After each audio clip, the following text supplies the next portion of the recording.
Participa da nossa interação, quero saber daqui a pouquinho a sua opinião. Agora no programa a gente vai bater papo sobre o transtorno do espectro autista com a Renata Haddad, que é pedagoga e vai esclarecer as nossas dúvidas. Tudo bem, Renata? Boa tarde. Tudo bem, boa tarde. É um prazer estar aqui. O prazer é nosso em te receber aqui. Renata, quando nós tivemos o dia de conscientização do autismo, nós fizemos um especial aqui no programa, recebemos muitas mensagens e eu acho muito importante a gente esclarecer as dúvidas sobre isso. Eu percebo, e eu queria começar por aí, a dificuldade que muitas famílias têm em entender e aceitar logo o quanto antes um diagnóstico, justamente porque não existe um exame de sangue que você faça e apareça lá autismo. Queria que você começasse falando pra gente sobre isso, por favor. Então, o autismo, ele é uma questão de comportamento. Então, muitas vezes a gente consegue descobrir, os pais já conseguem descobrir em casa o que pode acontecer com o filho ou não. Então, a intervenção precoce é extremamente importante, porque é quando eles são pequenos que a gente consegue ter uma qualidade de vida melhor no adulto autista. Então, é muito importante os pais estarem atentos, a escola estar atenta. Quais os principais sinais, Renata? Os sinais começam desde muito pequeno. Então, o principal sinal é quando você chama a criança e a criança não olha. Então, às vezes você chama, a criança não olha, mas ela escuta, você percebe que ela tem total desenvolvimento auditivo, porém, ela não olha quando a gente chama. Outra coisa, ela não aponta. Então, ela não aponta no sentido, não do que ela quer, mas no sentido de ela se comunicar com você. Então, olha o avião. Se você fala, olha o avião, ela não vai olhar para o avião, ela não vai entender. E ao mesmo tempo, ela também não vai falar para você, olha o passarinho. Isso desde os primeiros anos, assim, vou dar o exemplo do meu filho. Onde está o passarinho, filho? Lá, ele começou a fazer, ele não falava lá ainda, mas com 8, 9 meses, ele já estava passarinho lá, o cachorro au, é sobre isso que a gente está falando, exatamente, né? Esses primeiros movimentos. Exatamente. Hoje, ele já está com 1 ano e 7, 1 ano e 8 meses, ele já fala au, gato quando ele vê, ele já aponta e mostra o que é. A criança autista vai ter uma dificuldade para isso. Isso, porque ele está interagindo com você quando ele faz isso. Né? Ele quer chamar sua atenção, ele quer te mostrar algum objeto. A criança autista, ela não vai. Ela vai ficar no mundo dela, ela vai guardar para ela. Mas eu quero deixar bem claro que existem vários graus de autismo. E aí eu queria entender sobre isso. Se existem graus, níveis diferentes, como é que é isso? Sim, existem 3 níveis. Então, o moderado, o leve e o mais severo. A maioria das crianças que têm o autismo severo, eles não falam, então eles são não verbais. Muitos deles também, a maioria, possui um problema, uma deficiência intelectual. E tem os autistas leves, que são os autistas de alto funcionamento, que muitas vezes a gente não percebe que eles são. Ouço falar que muitos deles estão espalhados pela sociedade até como gêmeos, né? Com certeza, altas porque habilidades. Porque em alguma área eles podem, eles não desenvolvem. Todos, mas alguns deles em algumas áreas desenvolvem muita habilidade, né? Exatamente, então eles escolhem uma área que eles têm mais facilidade e sobre aquele assunto eles sabem tudo. Vão ter, de fato, em qualquer um desses níveis, dificuldade para comunicação? Porque eu imagino, mesmo o não verbal, ele vai ter capacidade de se comunicar, mas como é essa comunicação? Então, o nível de autismo, como é que a gente caracteriza? Então, é o quanto de apoio ele precisa. Então, a criança, o adulto que tem um nível leve, ele precisa de pouco auxílio. A criança que tem moderado precisa de um auxílio médio. E a pessoa grave, isso já é uma coisa que ele precisa de muito auxílio. Então, o que acontece? A gente precisa fazer o quê? Precisa ter mecanismos para se comunicar com essas pessoas. Então, existem muitos mecanismos hoje para as crianças não verbais de se comunicarem. Acho que uma pergunta importante da gente fazer, Renata, eu estou te falando porque eu conheço alguns casos de crianças que são autistas e eu já ouvi pessoas da família falarem, mas cadê o exame? E as pessoas da família protelarem a ajuda e a procura. Tá com 1 ano e meio e não fala nada, mas cada criança tem seu tempo. Tá com 2 anos e ainda não se comunica. Porque ele é uma belezinha, ele não dá trabalho. Ele senta no cantinho dele, brinca no cantinho dele, tá com 2 anos. Tá com 3 anos, mas é porque ainda não foi pra escolinha que não tá falando. Eu já vi se repetir essa história. Aí hoje eu tenho um exemplo em casa. O meu filho, com 6 meses já começou a balbuciar palavras, já começou a falar mamãe, papai. Eu sei que tem crianças que demoram um pouco mais. O Davi demorou para andar, mas para falar ele falou mais rápido, e eu percebo um equilíbrio assim entre as crianças. Tenho amigas que os filhos já estavam andando, mas ainda não falavam o que o meu filho falava. Tudo dentro de uma linha esperada. Mas quando isso vai passando muito da linha esperada, não é um sinal de alerta? Sim, é muito importante a gente saber. Então, por isso que a gente tem que estar alinhado com o pediatra, né? Os pediatras têm que estar atentos quanto aos principais sintomas. Qualquer coisa diferente, então assim, toda criança tem seu tempo, concordo. Porém, existe... Dentro de uma linha, né? Exatamente. Chega um determinado momento que você fala, já não dá mais. A gente precisa ir atrás. Eu sei que é difícil, não é fácil para a família encarar um transtorno, né, como esse.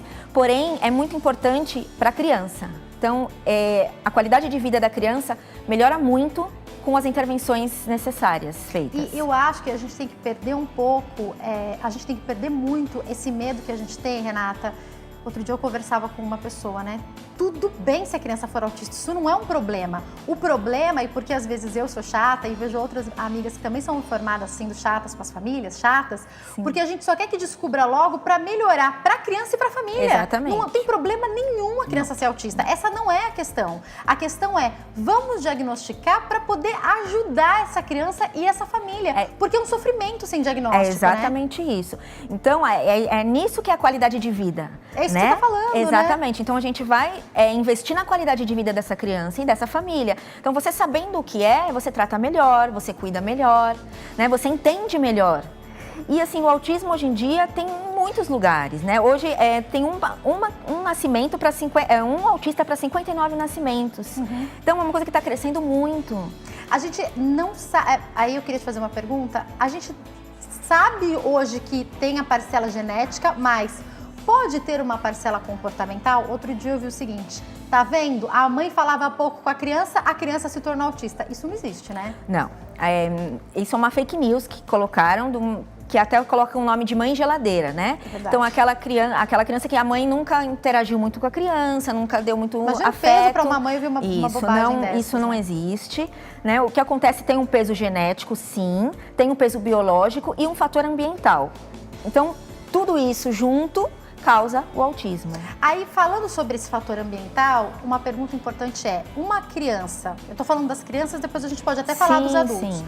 Uma criança que cedo é diagnosticada e encaminhada para os projetos necessários para ela, pode ter mais facilidade na comunicação e não evoluir nesses níveis, talvez? De repente, uma criança que poderia ser verbal, pode se tornar uma criança não verbal porque os pais demoraram muito para procurar ajuda? Sim.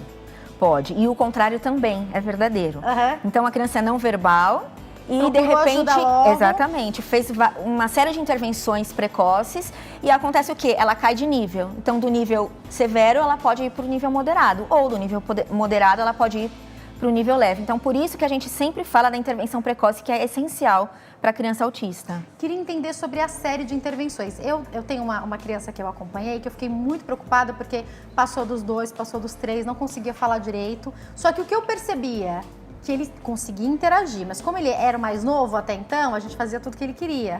E aí, quando foram procurar fono, era um problema na bochecha, porque era muito gordinho, fez alguns exercícios, logo já disparou e estava falando tudo. Mas fica uma apreensão até começar a falar. Procura ajuda o quanto antes, que não tem problema. Qual que é a hora de procurar ajuda, Renata? A hora você tem que olhar desde que a criança nasce. Então, ela vai dar sinais, né? Como eu falei, ela vai... Se você falar com ela, ela não vai olhar. Aquela criança que não gosta muito de ficar no colo, prefere o berço, né? São sinais, isso não quer dizer que toda criança acontece isso, mas existem sinais que isso pode acontecer. Então, o que a gente faz? A gente pede para a intervenção ser feita quanto antes, você procurar uma fono, você procurar um neurologista, mas o pediatra, eu insisto, porque o pediatra é o principal, é o que acompanha mais a criança. E ele vai poder encaminhar para todas as frentes necessárias, exatamente, né? Então você vai ver lá, tá dentro do esperado o crescimento dessa criança, o desenvolvimento dela? Tá, então tudo bem. Não está dentro do esperado, então vamos procurar ajuda. Então vamos para um neurologista infantil, vamos para uma fonoaudióloga. Então depende do que a criança apresenta pra gente. E aí a gente corre atrás Vamos entender sobre as intervenções, então? Sim. Eu percebo também que muitas vezes as crianças hoje têm ido muito cedo para a escola, os pais estão trabalhando, seja para creche ou para escolinha particular, e fica a critério e a trabalho, muitas vezes, dos professores e dos pedagogos intervirem, porque muitas vezes a família percebeu, mas ela está querendo deixar para lá, está querendo não acreditar, e a escolinha, a pedagoga que dá esse toque para os pais, não é? Sim, a escola é a mini sociedade da criança, então é lá que ela vai se desenvolver. E é através dos pares, que são através das crianças da mesma idade, que a gente vai saber. Está dentro do esperado? Então, essa criança tem 2 anos, com as outras crianças que têm 2 anos, ela se sobressai? Ela tem alguma coisa que ela está em déficit? Então, a gente procura saber isso. A partir daí, a escola chama a família e comenta e pontua. Olha, pode ser que tenha alguma questão, vamos procurar, uma ajuda, porque ela tem alguns marcos do desenvolvimento dela não estão de acordo com a idade. Uhum. E aí, a gente vai atrás. Então, a escola também é muito importante para isso. Eu percebo algo, eu tenho uma amiga, não vou falar o nome dela porque eu não falei para ela que eu ia falar, sim, mas eu tenho uma amiga, eu converso muito com ela nas redes sociais, ela não é de São Paulo e ela tem gêmeas e as gêmeas têm autismo. E eu vejo as meninas se desenvolvendo muito bem. Eu tô sempre conversando com ela. Uau, outro dia ela falou, olha, elas estão aprendendo a brincar de faz de conta. E ela disse que quem tá dentro do espectro autista tem uma dificuldade para isso. Uma delas brinca de faz de conta muito mais fácil do que a outra, mas eu vejo o quanto a mãe e o quanto ela ajuda outras mães dividindo um pouco disso. Eu vejo o quanto a mãe tá ali presente. Vamos brincar que isso aqui é comidinha. Aí uma delas fica, não, mamãe, isso é uma tigela. E a outra, eu queria que você falasse um pouco pra gente sobre essa interação quando eles vão ficando maiorzinhos. Então, a principal terapia é a terapia comportamental, né, que a gente faz com a criança autista. São os psicólogos que fazem. Então, é uma terapia que ela é feita durante muito tempo do dia. É diário isso? É diário e muitas horas. Né? Então, 2 horas no mínimo, todos os dias. Uhum. O que vai acontecer? Eles vão... É uma das frentes principais. Exatamente, então, é a principal pro autismo. Então, o que vai acontecer? Ela vai ensinar aquela criança a viver em sociedade, né? Ela vai ensinar aquela criança como se colocar no lugar, como conversar quando ela conversa. Entender metáforas, porque eles têm muita dificuldade, sim, né? Muitos não vão conseguir. Porém, você treinando, é um treinamento. Você treinando essas crianças, tende cada vez mais elas estarem inseridas de acordo, né, no mercado, né? Alfabetização. Muitas crianças autistas têm dificuldade na alfabetização. Muitas delas se alfabetizam, porém não é na mesma época que as outras crianças que a gente diz as neurotípicas, né? Vão a escolas regulares ou não? Porque daí fico imaginando, um tempo na escola e um tempo para essas atividades que são importantes. Como é que a gente divide isso num dia? Não é fácil. Né? A criança autista ela tem uma demanda muito grande no dia dela, porque não é só a terapia comportamental, também tem a fono, né? Tem outras questões que a gente precisa tratar também, não só o comportamento. Então, o que eu costumo dizer, né? A escola é importante, lógico, porém a gente tem que dosar. Então, escola num período e fazer as intervenções em outro período. Isso é muito importante. Não deixar só na escola. Não tem que preconizar, né? Não. A escola, e nem o contrário, não, né? Tem que escola saber... regular. Escola regular, a eles maioria. Não repetem, né, geralmente? Não, a lei não permite, né, que eles repitam de ano. A inclusão está aí, né? A inclusão escolar é uma coisa meio nova no Brasil. As crianças e os professores estão preparados para essa inclusão? Não estão. Porque criança é maravilhosa, mas criança tem muitas vezes, justamente por eles não terem todos os filtros necessários, eles vão aprendendo isso com a vida, algo que às vezes a gente chama de crueldade. Sim. Quem é que nunca passou por, hoje a gente chama de bullying, mas quem é que nunca ouviu uma piadinha sobre a maneira como estava vestido, sobre o cabelo, sobre usar óculos ou não, ser gordo ou ser magro? Então, imagina a dificuldade dessa criança muitas vezes, que já tem dificuldade para interação, interagir com colegas que não sabem o que fazer e com um professor que não está preparado, que muitas vezes tem 40 alunos numa escola pública para dar conta. Complicado, não é? Muito complicado. Por isso que a capacitação do professor é muito importante. Ele saber do que se trata, né? Ele ir atrás para ele conseguir adequar aquela criança, fazer uma inclusão adequada para aquela criança. Né? Hoje em dia, a inclusão está muito mais sendo dita, né? Uhum. Então, existe muito mais inclusão. E estudos mostram que crianças autistas ou com qualquer outra deficiência começam na escola muito cedo, aquela classe, aquelas crianças, elas se adaptam. Então elas se tornam ser humanos muito melhores. Todo mundo muito ganha, mais né? tolerantes, exatamente. Então ganha quem está sendo incluído e quem inclui também. E eu fico imaginando a importância da preparação desse professor para entender em que momento é importante a sala inteira pausar um pouco, porque esse autista vai conseguir seguir com eles nisso. Em que momento é separar um pouco ele, porque ele vai demorar um pouco mais para aprender a letra de mão do que os amiguinhos. Então, tem que ter uma preparação, porque eu acho que para as crianças entenderem, não, agora eu vou atrasar a sala inteira 1, 2 dias nisso aqui, porque eu quero. Você está trabalhando com a paciência, você está trabalhando com as crianças também, com essa tolerância. Tem que ter esse equilíbrio quando você tem uma criança com espectro autista em sala de aula, Com certeza, não? com qualquer outra deficiência. O importante é ela estar incluída naquilo, né? Então, vai ser bom para as crianças que estão ao lado dela e para ela também. Às vezes eu te digo que faz muito mais bem para a criança que está com a criança autista do que com a própria criança autista. Tá fazendo, me faz lembrar, a minha irmã, ela estudou com uma menina que era cega, né? O nome da menina, inclusive, é Jaqueline. Eu me lembro muito dela e na escola, era uma escola pública, tinham degraus e ela tinha todo dia que ter ajuda. E em muitos momentos, no começo, todo mundo sumia e ficava sempre a minha irmã para ajudar. Conforme o tempo foi passando, mais pessoas, aí elas já eram maiores, eu não lembro se eram crianças de 12, 13 anos, mais pessoas foram aprendendo essa importância e mais crianças foram ajudando. E quando a minha irmã faltava, tinha alguém que podia ajudar.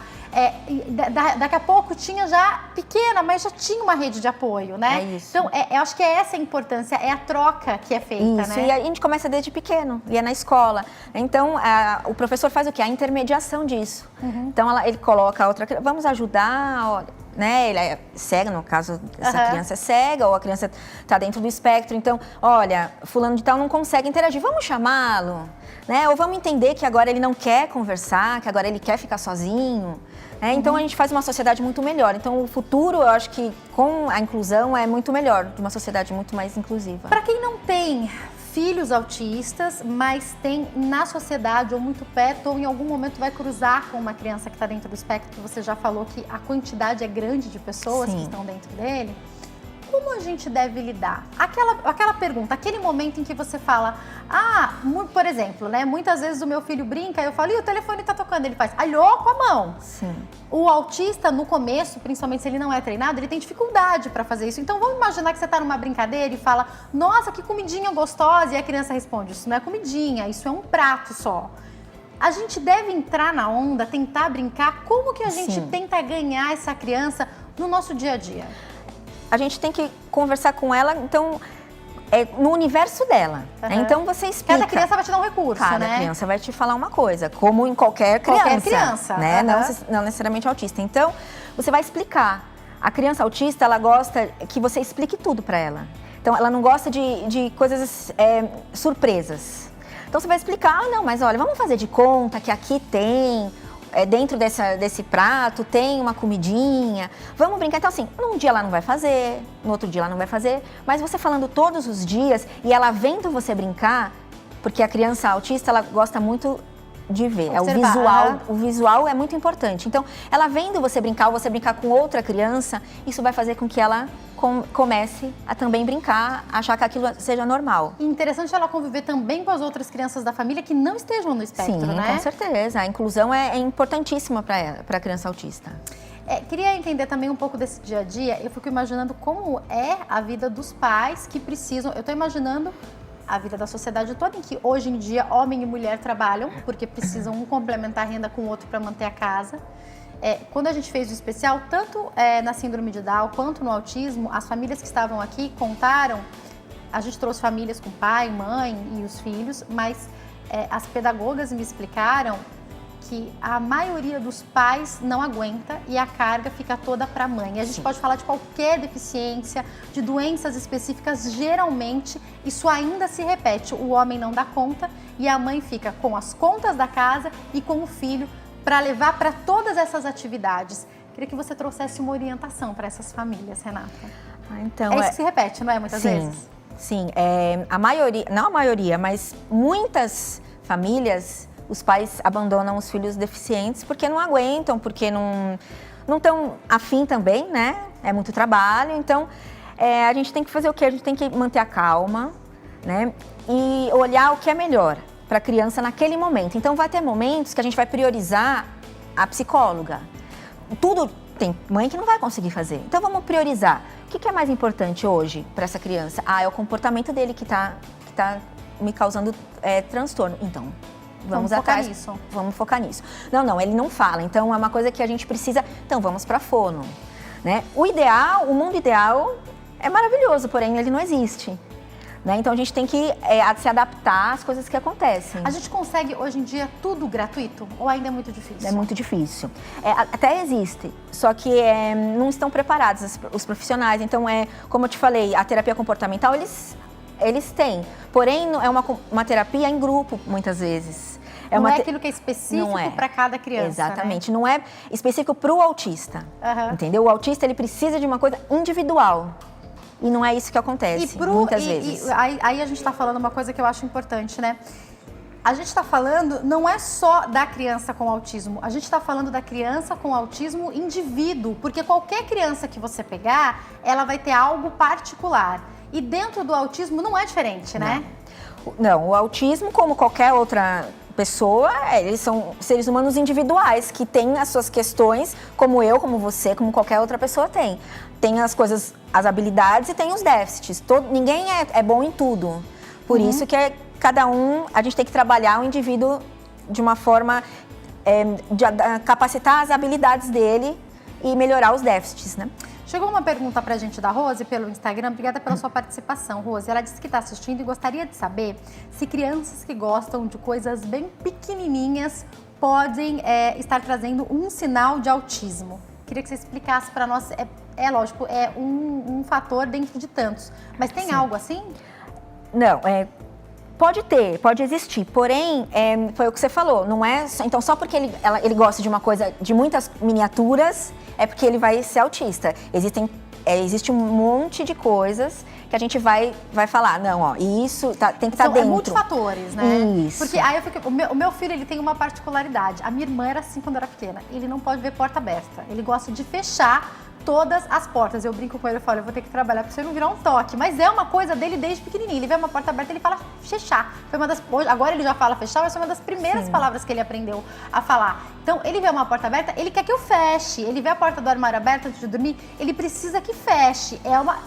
Não é um problema. É uma característica. É uma característica. Eu tenho um dos meus sobrinhos, ele gostava de colocar uma coisinha na frente da outra sempre. É uma característica dentro do todo. Então, também cuidado para não ficar alarmado, né? Exatamente. É uma série de fatores que vai caracterizar. Né? Ele tem que ter a tríade do autismo que a gente fala. Então, ele tem que ter comprometimento na interação social, no comportamento e na comunicação. Então, são esses três. Se só tiver em um ou no outro, não dá para ser considerado autista. Então, a gente tem que deixar bem claro isso. Não é uma coisa simples. Não é porque a gente está dizendo que muitas pessoas têm que agora todo mundo vai ter. E, de novo, tudo bem se tiver, né? Isso Exatamente, não pode ser um problema. Não. Lógico que vai exigir muito trabalho dos pais, vai, ou de quem cuida, dos cuidadores, mas dá para essa criança se comunicar. E aí eu queria te perguntar, como você já falou, os moderados, muitos inclusos na nossa sociedade, muitos colocados como gênios até, desde jogadores de futebol, que a gente ouve falar que podem ser,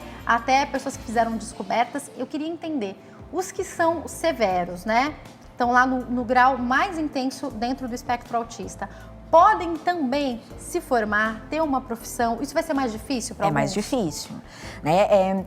O espectro, ele é muito amplo, por isso que hoje se dá o nome de espectro, porque tem aquele que é leve e aquele que é severo, né? E dentre todas essas características, existem alguns impedimentos, né? Porém, o que eu falo é que a gente nunca pode desistir, que sempre tem alguma saída, alguma coisa ele vai conseguir fazer e ele vai fazer bem. E é nisso que a gente tem que se apegar. Queria entender também qual que é a importância do que de novo, eu tô pensando aqui na minha amiga, né, que eu vejo sempre no Instagram. Qual que é a importância dos pais continuarem o que for feito nessas terapias, nessas frentes, também em casa? Faz diferença isso? Sim, toda a diferença. Não adianta ele fazer 2 horas por dia na psicóloga uma coisa e a gente fazer em casa outra coisa. Então, a gente tem que estar sempre alinhado com a escola e com os psicólogos, as pessoas que vão cuidar dele. A gente fala a partir de... Eu sei que para fechar o diagnóstico não é fácil, né? Aliás, a gente pode falar de patologias, a gente pode falar de psicopatia. Como eu tenho algumas amigas professoras que pincelam algumas coisas e encaminham, elas falam já que, olha, tem muita coisa que é tão multifatorial que a gente não consegue ainda muito crianças fechar isso é isso, aquilo é aquilo. Como você falou do autista, de repente 2 das características estão muito claras e outra não. Essa criança vai trazer uma demanda de cuidados especiais, ainda que não se feche o diagnóstico também, não? Sim, com certeza. Ela tem que ser trabalhada, é uma criança que tem que ser trabalhada, então ela tem algum atraso no desenvolvimento. Pode ser que não seja autismo, pode ser que não, mas existem milhares de outros transtornos por aí que pode estar enquadrado nessa criança. Então a gente tem que, é o que eu falo, capacitar as habilidades, mas também olhar os déficits com atenção. Eu quero te fazer, eu tenho que ir pro break já? Eu quero te fazer uma pergunta, né? Tá bom, então peraí, vou deixar uma pergunta para ela pro próximo bloco, que é sobre crianças. Antigamente a gente falava superdotadas, hoje a gente fala altas habilidades, isso, né? Eu percebo, convivendo com algumas, vocês podem ver que eu convivo com bastante criança, eu convivo mesmo. Eu percebo, convivendo com algumas, que as crianças que apresentam essas altas habilidades, por outro lado, muitas vezes têm dificuldade na interação social. Isso. É preciso uma atenção também. Pode ter algum dos indícios semelhantes ao espectro autista? Eu entendo isso com você no próximo bloco, pode ser? Tá, vou para o intervalo rapidinho, daqui a pouco eu tô de volta. Renata, me conta uma coisa, assim, particular. Você compra comida fora de vez em quando? Chega umas promoção para você no seu celular? Bastante. Vira e mexe, chega a promoção. Eu quero saber se a gente está ganhando dinheiro ou se a gente está perdendo dinheiro. E eu quero saber se você está fazendo isso também. Entra lá no nosso Instagram, @nosso programa, interage com a gente. Eu vou para o intervalo e daqui a pouco eu tô de volta. Não sai daí.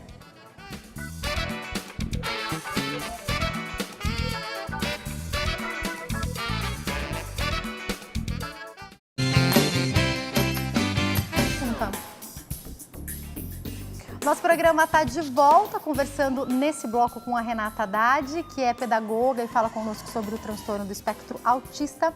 Renata, eu quero voltar com a pergunta que eu fiz no bloco anterior, que é as crianças que têm habilidades especiais. Antigamente a gente falava crianças superdotadas. Existe uma boa parcela dessas crianças ainda na sociedade? Sim, existem.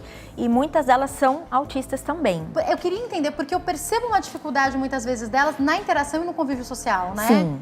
Então, elas têm altas habilidades, então é aquelas que a gente chama de autistas de alto funcionamento. Então, são autistas leves, então que tem uma característica de que sabe muito de um determinado assunto. Então, ela tem alta habilidade para determinado assunto. Porém, a interação social e a comunicação dela é prejudicada. Então, ela pode ser considerada autista também.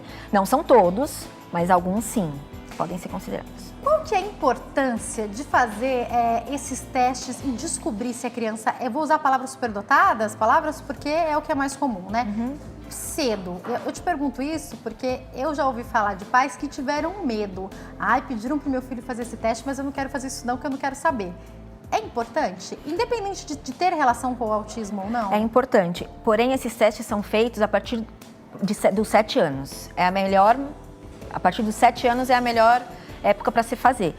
Antes, pode ser alguma coisa que a gente pode confundir com alguma outra coisa. Então, a partir dos 7 anos que é mais importante mais certo, fazer. Né? Mais para certo. Poder fechar o diagnóstico, como eu falei, né? Exatamente. E aí, Renata, eu percebo várias questões, dislexia, déficit de atenção, problema de fato de repente de audição ou de visão, autismo.